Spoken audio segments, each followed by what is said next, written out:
126 சங்கீதம் 5-6 வசனங்களை பாருங்கள். கண்ணீரோடே விதைக்கிறவர்கள் கம்பீரத்தோடே அறுப்பார்கள். அள்ளி தூவும் விதையை சுமக்கிறவன் அழுது கொண்டு போகிறான், ஆனாலும் தான் அறுத்த அரிகளை சுமந்து கொண்டு கம்பீரத்தோடே திரும்ப வருவான். மத்தேயு 5:4 இந்த வசனத்துக்கு ரொம்ப சம்பந்தம் இருக்கின்றதை நீங்க படிச்ச உடனே கண்டுபிடிக்கலாம்.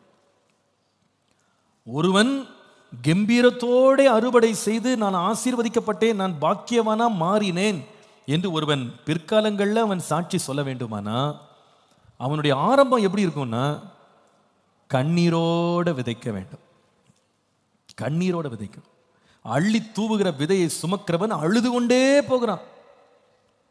துயரத்தோடு, அழுகையோடு, கண்ணீரோடு, துக்கத்தோடு போறான், வேதனையோடு தான் போறான். ஆனா திரும்ப வரும்போது அரிக்கட்டுகளை சுமந்து கொண்டு வருகிறான். இன்றைக்கு நமக்கு வேதனையாய் தெரிகிற சில கண்ணீர்கள், சில துக்கங்கள், நம்ம வாழ்க்கையில் வருகிற துயரங்கள், ஆண்டவர் சொல்லுகிறார், இப்படி துயரங்களை சுமக்கிற நீ, விதைக்கும் போது துக்கத்தோடு விதைக்கிற நீ, ஒரு நாள் நிச்சயமாய் இந்த கண்ணீரால் நான் ஆசீர்வதிக்கப்பட்டேன் என்று நிச்சயமாய் சொல்லுவாய். அல்லேலூயா. இந்த விதைப்பு அறுவடை என்பது தேவன் நியமித்தது. இதை நாம் ஆதியாகமம் 8:22 வாசிக்கும் போது எழுத்தின் பிரகாரமாகவே இந்த விதைப்பும் அறுப்பும் தேவனால் நியமிக்கப்பட்டது என்று பார்க்கிறோம். பூமி உள்ள நாளளவும் விதைப்பும் அறுப்பும் சீதளமும் உஷ்ணமும் கோடைக்காலமும் மாரிக்காலமும் பகலும் இரவும் ஒழிவதில்லை என்று தம்முடைய உள்ளத்திலே தேவன் சொன்னார். பூமி இருக்கிற வரைக்கும் விதைப்பும் அறுப்பும் ஒழியாது. இது கர்த்தர் நியமித்தது. அப்போ விதைப்பு ஒழியாது அப்படின்னா விதைக்கிறவன் புறப்பட்டு போகும்போது அவனுக்கு இருக்கிற கண்ணீரும் என்ன செய்யாது? ஒழியாது. மறந்துடாதீங்க, ஒழியாதுன்றதை விட ஒழியக்கூடாது. இந்த விதைக்கிறவர்களுடைய நிலைமையை நீங்க பார்ப்பீங்களான்னா, விதைக்கிற ஒவ்வொரு மனுஷனுடைய வாழ்க்கையிலையும் ஒரு வேதனை ஒன்று இருக்கு. அவன் வேதனையோடு தான் கொடுக்குறான். அந்த விதையை பார்த்தீங்கன்னா ஒவ்வொன்றும் ஆகாரம் தான். அதை அவன் சாப்பிட முடியும். ஆனால் அதை தியாகமாக எடுத்து மற்றவர்களுக்குன்னு சொல்லி நிலத்தில் கொண்டு போய் அதை கொட்டுறான். அதை கொட்டும் போது அவனுக்கு மனசு எப்படி இருக்கும்னா, இது விளைச்சலாம் வருமா தெரியலையேன்னு ஒரு நிச்சயம் இல்லாமல் தான் கொட்டுறான். அந்த பாதை ஒரு கண்ணீரான ஒரு பாதை. ஆனால் அந்த கண்ணீர் விடுற, தியாகம் செய்கிற அந்த ஒரு விதைப்பு இல்லைன்னா, ஐயோ நான் கஷ்டப்பட விரும்பல, நான் விதைக்க விரும்பல, நான் எதையுமே கொடுக்க விரும்பல, நான் தியாகம் பண்ண விரும்பல, நான் விட்டு கொடுக்க விரும்பல, எல்லாம் என் மடியிலே இருக்கணும்னு நினைச்சவன் கண்ணீர் விட மாட்டான். அவனுக்கு எல்லாம் சுகபோகமா இருக்கிற மாதிரி தெரியும். ஆனா அறுவடையில் அவன் அழுவான். அங்க கம்பீரம் இருக்கு. அப்போ விதைப்பு என்பதை நம்ம புரிஞ்சுக்கிட்ட பிறகு இந்த விதைப்பிலே ஏன் அழுகை வருகிறது? நான் நீதியா வாழணும்னு நினைக்கிறேன், ஆனா ரொம்ப அழுகிறேன் பாஸ்டர். நான் மற்றவர்களுக்கு உதவி செய்யணும்னு நினைக்கிறேன், ஆனா சில தடவை ஏமாற்றம் அடைகிறேன். புரியுதுங்களா? நான் வசனத்தை ரொம்ப கஷ்டப்பட்டு போதிக்கிறேன், நான் சுவிசேஷத்தை போய் பிரசங்கம் பண்றேன், ஆனா முடிவில் சொல்றேன் நானே கண்ணீர் வடிக்கிறேன். ஏன் இப்படி கண்ணீர் வருது? இந்த விதைக்கிற வேலையில் எனக்கு ஏன் கண்ணீர்? பயப்படாதீங்க. இந்த விதைக்கும் இந்த சூழ்நிலையில் ஒரு மனுஷனுக்கு துயரம், துக்கம் வரும்போது ஆண்டு சொல்ல, நீ கவலைப்படாதப்பா, இந்த அழுகையை பார்த்து பயந்துடாத, இது உனக்கு பாக்கியமாகவே முடியும். ஏன் என் வாழ்க்கையில் கண்ணீர்? ஏன் நான் கண்ணீர் வடிக்கணும்? நான் நல்லா தானே இருக்கேன், நல்லா தானே செய்கிறேன், நல்லா தானே வாழ்கிறேன், நேர்மையாக தானே வாழ்கிறேன், உத்தமமாக தானே வாழ்கிறேன். அம்மா எனக்கு எது கண்ணீர்? ஏன் நான் துயரப்படணும்? ஏன் நான் துக்கப்படணும்? ஏன் நான் கண்ணீர் வடிக்கணும்? நல்லது செய்கிறதுனால எனக்கு ஏன் கண்ணீர் பலனாக திரும்ப வருது? கண்ணீரோடு விதைப்பது என்றால் என்ன? முதலாவது காரியம், ஏன் இந்த விதைப்பில் கண்ணீர் தெரியுமா? கலாத்தியர் 6ஆம் அதிகாரம் 9ஆம் வசனம் பாருங்க. கலாத்தியர் 6:9, நன்மை செய்கிறதில் சோர்ந்து போகாமல் இருப்போமாக, நாம் தளர்ந்து போகாதிருந்தால் ஏற்ற காலத்தில் அறுப்போம். எல்லாரும் அந்த வார்த்தை முக்கியப்படுத்துற வார்த்தை ஏற்ற காலம். சொல்லுங்க, ஏற்ற காலம். சரி, சொல்றார் ஏற்ற காலத்தில் அறுப்போம், ஹார்வெஸ்ட் பண்ணுவோம், அறுவடை செய்வோம் அப்படின்றார்.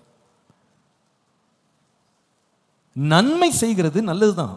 நன்மையை விதைக்கிறது, நீதியை விதைக்கிறது, நம்ம வாழ்க்கையில் நல்ல முறைகளில் நம்ம வாழ்றது, மற்றவங்களை நல்லபடியாக நடத்துறது, மற்றவங்களுக்கு நன்மை செய்கிறது, இதெல்லாம் ரொம்ப ஆசீர்வாதமானதான்.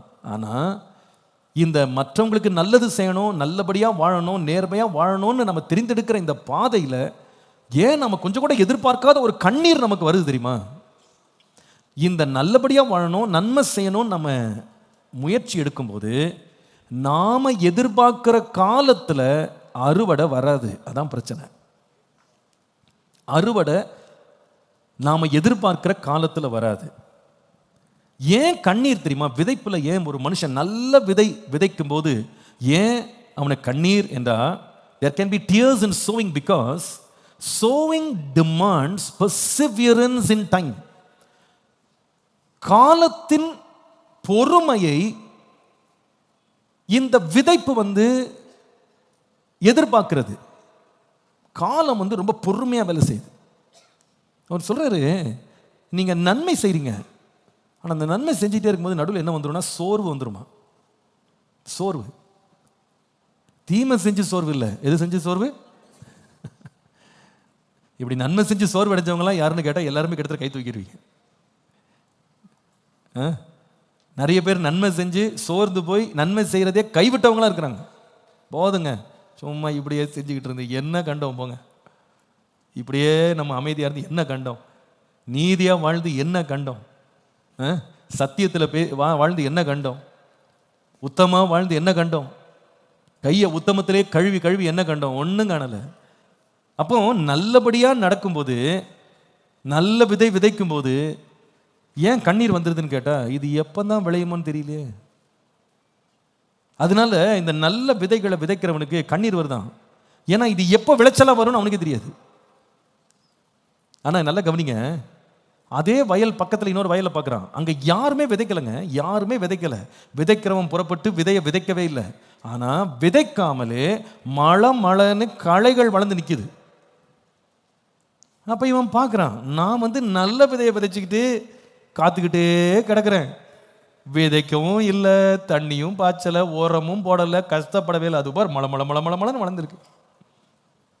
நான் நீதியாக வாழ்கிறேன், நேர்மையாக வாழ்கிறேன், சத்தியமாக இருக்கணும்னு நினைக்கிறேன், தேவனுக்கு பயந்து வாழணும்னு நினைக்கிறேன். எனக்கு ஒரு சின்ன ஒரு இலை கூட முளைக்க மாட்டேங்குது. துன்மார்க்கம் பண்ணுறான், அநியாயம் பண்ணுறான், மடன்னு ஏறுறான், 10 மணிக்கு மேலே போயிட்டான். இதை பார்க்கும்போது நமக்கு என்ன வந்துடும்னா கண்ணீர் வந்துடும், நமக்கு சோர்வு வந்துடும். நீங்க விதைச்சது நீதி தான், நீங்க விதைச்சது நன்மை தான், ஆனால் ரிசல்ட்டை நீங்க கண்ணில் பார்க்கல. இதை பார்த்துட்டு உடனே பவுல் சொல்றாரு, எப்பா நீங்க நன்மை தான் செய்றீங்க, அந்த நன்மை செய்தா சோர்வு வரும், ஆனால் பயந்துடாதீங்க. நீங்க சோர்ந்து போகாமல் இருந்தீங்கன்னா ஏற்ற காலம்னு ஒன்று கர்த்தர் நியமிச்சிருக்கிறாரு, அந்த காலத்தில் அறுவடை செஞ்சிருவீங்க. இதுல சந்தோஷம் கொஞ்சம் தாமதமாக தான் வரும், ஆனால் நிச்சயமா வரும். ஒரு நாள் நீ அரிக்கட்டுகளை சுமந்து கொண்டு திரும்ப வருவாய். ஹல்லேலூயா. அப்போ இந்த கண்ணீரோடு விதைக்கிறது ஏன் அப்படின்னு கேட்டா, நன்மையை விதைச்சா புல்லு மாதிரி உடனே வளராது, களை மாதிரி உடனே நிற்காது. இட் டேக்ஸ் டைம், அது காலம் எடுக்கும். அதுக்கு நம்ம ரொம்ப பொறுமையாக இருக்க வேண்டும், ரொம்ப சகிப்பு நமக்கு தேவை. 10ஆம் வசனத்தில் பாருங்க, நீங்கள் கலாத்தியர் 6:10, ஆகையால் நமக்கு கிடைக்கும் சமயத்திற்கு தக்கதாக யாவருக்கும் விசேஷமாக விசுவாச குடும்பத்தார்களுக்கும் என்ன செய்யணும். ஆனா இந்த நன்மை செய்ய போய் போய் போய் அறுவடை உடனே வரத சோறு வந்துட்டே தான் இருக்கும். உங்களுக்கு டைம் உங்க கையில இல்லை, உங்க கணக்கில் உங்க கையில டைம் இல்லை, உங்களால் டைமை கண்ட்ரோல் பண்ண முடியல. விதைச்சிட்டு நீங்க அவசரப்படுறீங்க, எனக்கு உடனே அறுவடை கிடைக்கணும்னு, அது கிடைக்க மாட்டேங்குது, பலன் வர மாட்டேங்குது. ஆனால் நீங்கள் என்ன செய்யணும்னா பொறுமையாக உட்காந்துருக்கணும். அப்போ எது நம்மளை ரொம்ப தூண்டும் அப்படின்னு கேட்டால், பக்கத்தில் இருக்க வேகமாக வளரும் போது நமக்கு ஒரு மாதிரி கஷ்டமாக இருக்கும். அதாவது நம்ம கம்மி மார்க்னு வாங்கினா கூட பிரச்சனை இல்லை, பக்கத்தில் இருக்க நிறைய மார்க் வாங்கினா நம்மளுக்கு கண்ணீர் வந்துடும். உண்மையா இல்லையா? புரியுதுங்களா நான் சொல்கிறது? நாம் ஒரு குடிசையில் தங்கியிருந்தா கூட நமக்கு அப்படியே பழக்கமாயே போயிடும். ஆனால் திடீர்னு ஒருத்தர் பக்கத்தில் லேண்ட் வாங்கினார், மடமடன்னு கட்டி 2 மாடி கட்டிட்டாருன்னொடனே, அதுக்கப்புறம் நம்ம இவ்வளோ நாள் குடிசை நம்மளுக்கு உதாரணமாக நமக்கு ஒரு பெரிய அரண்மனை மாதிரி தெரிஞ்சா கூட அதுக்கப்புறம் அந்த இடத்துல வாழ்கிறதுக்கு எப்படி இருக்கும்? கஷ்டமாக இருக்கும். ஏன்னா நான் இவ்வளோ கஷ்டப்பட்டு இவ்வளோ நாள் இங்கே வேலை செஞ்சு கூட என்னால் ஒரு அடி முன்னால் போக முடியல, இன்னொருத்தன் மடமடன் மேலே போயிட்டானே, அது கஷ்டமாக இருக்கும். நான் சில பிள்ளைகளை பார்த்துருக்கேன், அவங்களுக்கு திருமணம் ஆகலைன்னு சொல்லி அவங்களுக்கு கவலை கிடையாது, ஜாலியாக இருப்பாங்க. எது வரைக்கும் அவங்க ஃப்ரெண்டு கல்யாணம் ஆகிற வரைக்கும் தான். அவளுக்கே கல்யாணம் ஆயிடுச்சா, அதுக்கப்புறமா அவங்களுடைய துக்கத்தை யாராலும் என்ன பண்ண முடியாது, ஆற்றவே முடியாது. என் பேச்சுலருக்கு எல்லாருக்குமே கல்யாணம் ஆயிடுச்சு. இதுக்கு முன்னால எப்படி வீரவசனம் பேசுவாங்க தெரியுமா? கல்யாணமே வேணாம் பாஸ்டர், கல்யாணமே பண்ணக்கூடாதுன்னு இருக்கேன், இப்படியே இருந்துட்டு போயிடலான்னு இருக்கேன். இந்த வீரவசனம் நல்லா தான் இருக்கும். எது வரைக்கும்? நான் பக்கத்தில் கல்யாணம் ஆகிற வரைக்கும். புரியுதுங்களா நான் சொல்றது? நாமளும் விதைச்சோம், இன்னொருத்தனும் விதைச்சான் கலைய, அது வேகமாக வளருது, நம்மளது இலை கூட விடலை. அப்போ அவன் விதைக்கும் போதெல்லாம் அவனுக்கு என்ன வரும்னா கண்ணீர். ஏன்னா நிச்சயமே இல்லை, இது நோ கேரண்டி. நான் நன்மை செய்கிறேன், நீதியாக நடக்கிறேன், உத்தமமாக நடக்கிறேன், பரிசுத்தமாக நடக்கிறேன், ரிசல்ட்டே இல்லையா பாஸ்டர்? மற்றவன் சைடில் வந்தான் பாஸ்டர், ஒரு கட்டை அப்படி தள்ளினா ப்ரொமோஷன் வாங்கிட்டு மேலே போயிட்டான். நான் டெம்பரவரியாக உட்காந்து கரெக்டாக பேப்பரை கரெக்ட் பண்ணிக்கிட்டு கரெக்டாக மார்க்கை போட்டுக்கிட்டு வீட்டுக்கு மூட்டையை தூக்கிக்கிட்டு அவ்வளோ கஷ்டப்பட்டு வேலை செய்கிறேன். என் கூட ஒருத்தன் வேலை செய்கிறான், அவன் கரெக்டே பண்ண மாட்டான், பிள்ளைங்கிட்டே கொடுத்து கரெக்ட் பண்ணி அவனே மார்க் போட்டு கையில் கொடுத்துட்றான். ஆனால் சைடில் ஒரு கட்டு கொடுத்தான் பாஸ்டர், அவன் பெர்மனெண்ட் ஆகிட்டான், நான் இன்னும் டெம்பரவரியாக வேலை செஞ்சுக்கிட்டு இருக்கேன். இதை பார்க்கும்போது நமக்கு எப்படி இருக்கும்? வாழ்த்துணுமா தோணணும்? கண்ணீர் தான் வரும். என்னை ஏன் அப்படி கை விட்டீங்க, என்னை ஏன் இப்படி தவிக்க விட்டீங்க? சில பேர் ஏன் தான் ரட்சிக்கப்பட்டனோ தெரியல, வேலையெல்லாம் வாங்கிட்டு வந்து ரட்சிக்கப்பட்டிருந்தா கூட நல்லா இருந்திருக்கும். ஞானஸ்தானம் வேற தெரியாமல் எடுத்துவிட்டேன், உள்ள வேற ஆவியானவர் ஊர்த்திக்கிட்டே இருக்கிற, ரொம்ப கஷ்டமாகுது. சுற்றி இருக்கவன் எல்லாம் திட்டுறான், ஏண்டா உலகமே இப்படிதான் இருக்கு, நீ மட்டும் என்ன பெரிய உத்தம புருஷ மாதிரி வாழ்ந்துக்கிட்டு இருக்க, எங்களை பார்த்து அது கற்றுக்கொண்டான். இதெல்லாம் பார்க்கும்போது இருதயம் எப்படி இருக்கும்? வேதனையாக இருக்கும். ஒவ்வொரு முறை வேலைக்கு போகும்போது நேர்மையாக உட்காந்து சைன் பண்ணணும்னு நினைக்கும் போது என்ன கண்டோம், இதுக்கெல்லாம் எப்போ பலன் வரும், எப்போ இதுக்கெல்லாம் விளைச்சல் வரும் யோசிக்க தோணுதா இல்லையா? பக்கத்தில் ஒருத்தன் ஒரு சைன் போடுறதுக்கு 2000 ரூபாய் வாங்குறான்.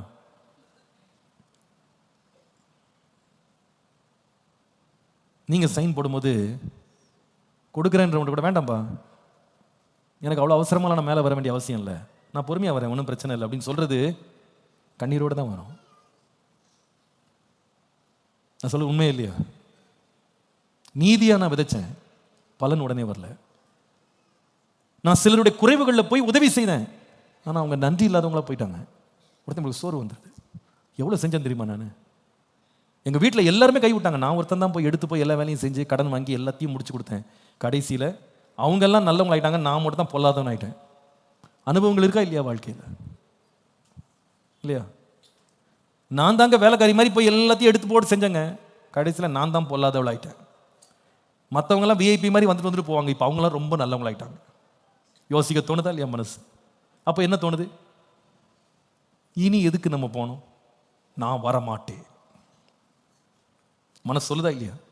ஏன்னா என்ன வந்துருச்சுன்னா, நாம் என்ன நினைக்கிறோம்னா, நான் நன்மை தானே விதைச்சேன், உடனே எனக்கு என்ன கிடைக்கணும்? பாராட்டு கிடைக்கணும், அங்கீகரிப்பு கிடைக்கணும், எனக்கு பட்டம் பதவி, எனக்கு வரவேற்பு, எனக்கு புகழ் எல்லாம் கிடைக்கணும்னு எதிர்பார்க்குறோம். அது பார்த்தா வரமாட்டேங்குது. அப்போ ஒரு சோர்வு. ஏன் நீதியாக விதைக்கிறவன், தான தர்மம் செய்கிறவனுக்கு சோர்வு வந்துடுது. அதே போல வசனத்தை விதைக்கிறான், உபவாசம் போட்டு ஜெபம் பண்ணி இரவு பகலாக விழிச்சிருந்து வசனத்தை விதைச்சா கேட்குறக்கே ஆள் இல்லை. சில தடவை இந்த வில்லேஜ் மினிஸ்ட்ரிலாம் வீடியோ போடுவாங்க, அவங்க போடுவாங்க, அதை பார்க்கும்போது எனக்கே பரிதாபமாக இருக்கும். ஏன் பரிதாபமாக இருக்குன்னு சொல்கிறேன். இவங்க இங்கே ஆயத்த ஜபம் பண்ணி பாட்டு எல்லாம் ப்ராக்டிஸ் பண்ணி அங்கே போய் பாட்டு பாடி டான்ஸ் ஆடி கொட்டை அடித்து கத்தி கத்தி கத்தி பேசிகிட்டு இருந்தா ஒருத்த நாய்களும் பரிதாபப்பட்டு கூட நிற்க மாட்டேங்கிறான். அவன் பாட்டுக்கு போயிட்டே இருக்கான். எப்படி இருக்கும்னு யோசிச்சு பாருங்க. அடுத்த முறை ஊழியத்துக்கு போன ஆசை வரும்?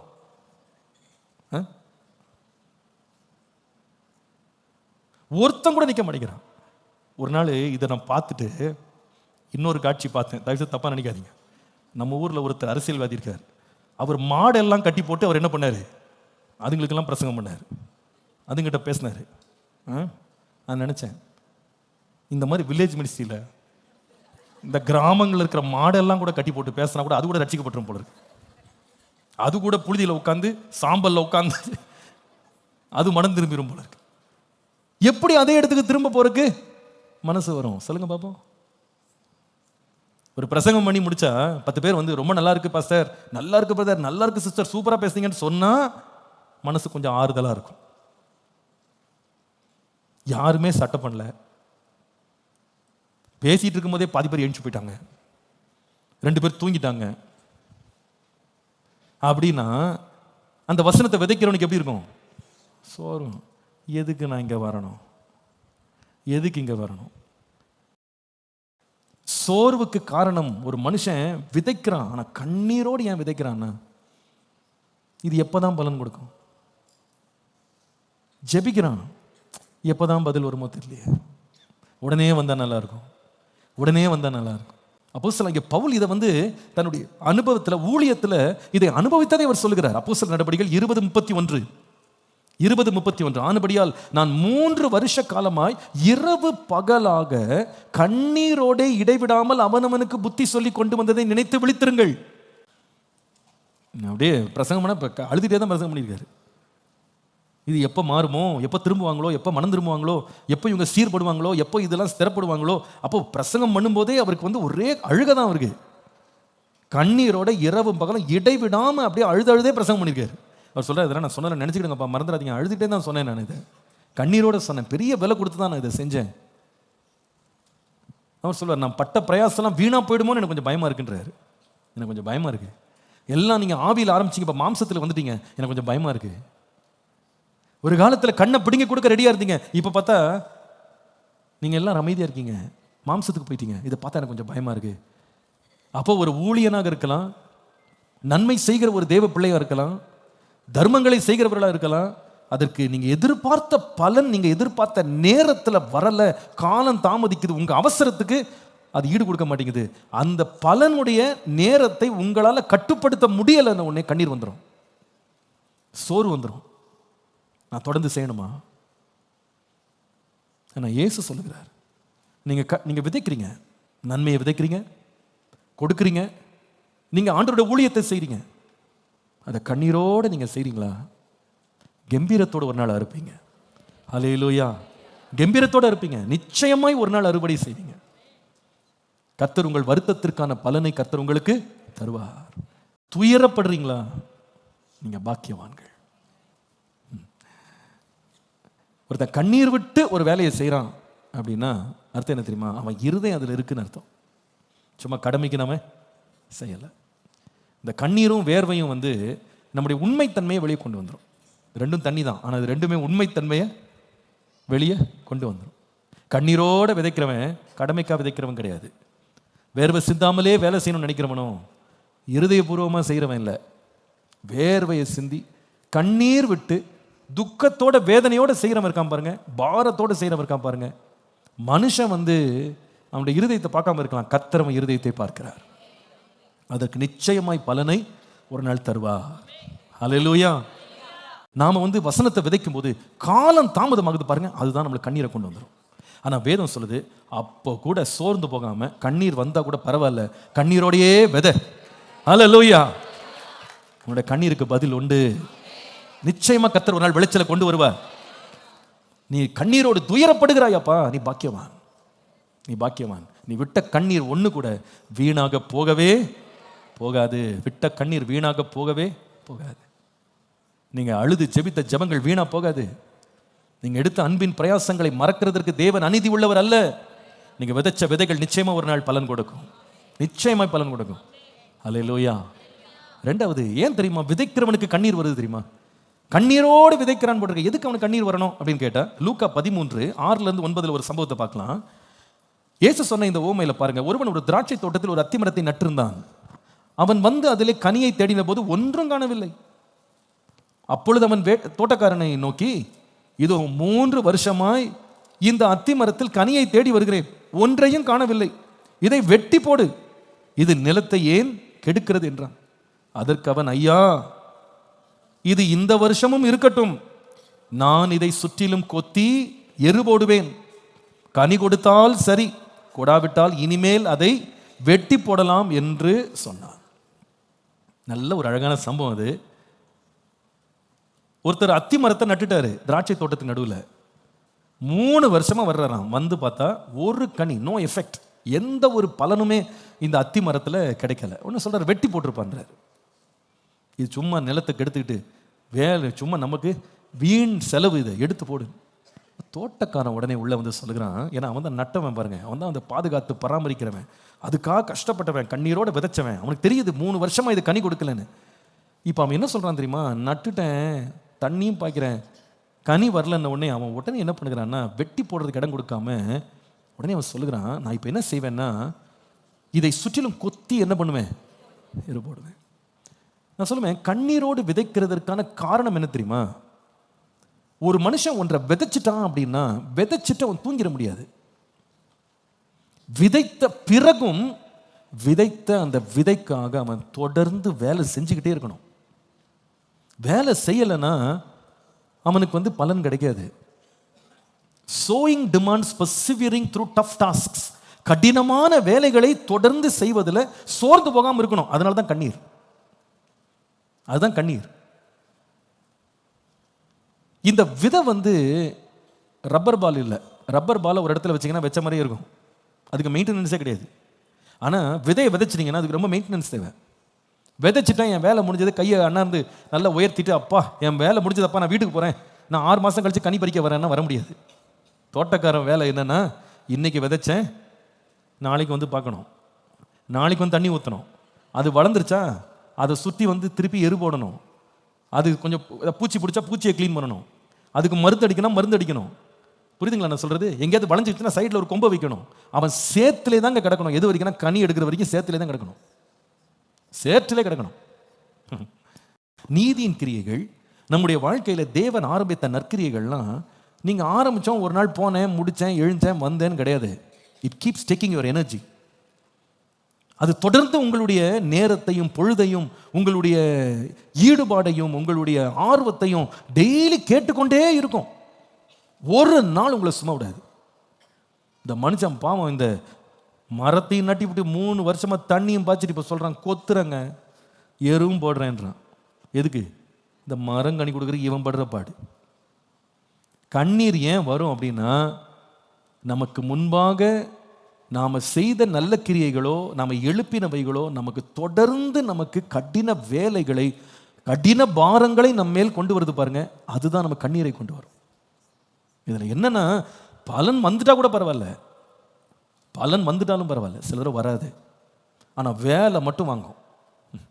நடும்போது என்ன ஒரு கனவோட நட்டிருப்பான், எனக்கு உடனே கனி வரப்போகுதுன்னு நட்டுறான், ஆனால் அடுத்த வருஷம் வரல, அடுத்த வருஷம் வரல, அடுத்த வருஷம் வரல. இப்போ என்ன யோசிக்கிறேன், எதுக்கு தான் நட்டேன் நான்? அப்போ கண்ணீர் விடாமல் இருக்கணும்னா வெட்டி போட்டுரு. ஆனால் தோட்டக்காரன் சொல்கிறேன், இல்லை இல்லை இன்னும் கொஞ்சம் செய்கிறேன், கொஞ்சம் மாற்றி செய்கிறேன். பாருங்கள், வாழ்க்கையில் இதுதாங்க, நாம் வந்து நிறைய காரியங்களை வாழ்க்கையில் சாதிக்கணும், பெறணும், அடையணும், உயரணும் அப்படின்னு நிறைய காரியங்கள் நடுறோம். ஆனால் சில பேர் சொல்லுவாங்க பாருங்கள், நான் சும்மாவே இருந்திருக்கலாம் போல பாஸ்டர், போய் பிரச்சனை மாட்டிக்கிட்டேன். சில பேர் நான் சொல்லுறேன், தனியாகவே வாழ்ந்துருக்கலாம் போல, கல்யாணம் பண்ணி தொலைச்சம் பாருங்க, இருக்கிற நிம்மதியெல்லாம் போச்சு. சொல்கிறவங்களை கேட்டிருக்கேன். அப்போ சில பேர் என்ன, பேசாமல் பிடிங்க போட்டுரு, பேசாமல் வெட்டி போட்டுரு, எதுக்கு இதோட போட்டு போராடிக்கிட்டு எடுக்க, வெட்டி போட்டு.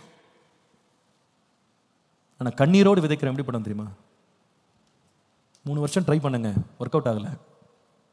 இந்த வருஷம் என்ன பண்ணுவேன், கொத்துறேன், கொஞ்சம் எரு கூட போடுறேன், கொஞ்சம் தண்ணி பாய்ச்சுறேன், பார்க்கலாம். அவன் அந்த எரு போடும்போது கொத்தும் போது இருதயம் எப்படி வலிச்சிருக்கும் தெரியுமா?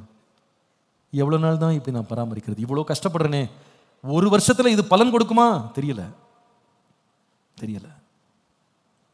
சில வேளை நீங்கள் நல்ல கிரியைகளை ஆரம்பிச்சிருப்பீங்க, ஆனால் அது இன்னும் மேலும் மேலும் உங்களுக்கு வேலையை வாங்குது, பாரத்தை கொடுக்குது, அது உங்களை ரொம்ப பழுவாயிடுச்சு.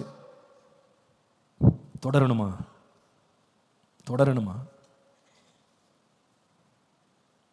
இது ஒவ்வொருவருடைய வாழ்க்கையில், அவங்க வாழ்க்கை நடு மையத்தில் ஒரு மிட் லைஃப் கிரைசிஸ் மாதிரி நிறைய பேருக்கு உண்டு. ஷுட் ஐ கண்டினியூ, இதை தொடர வேண்டுமா?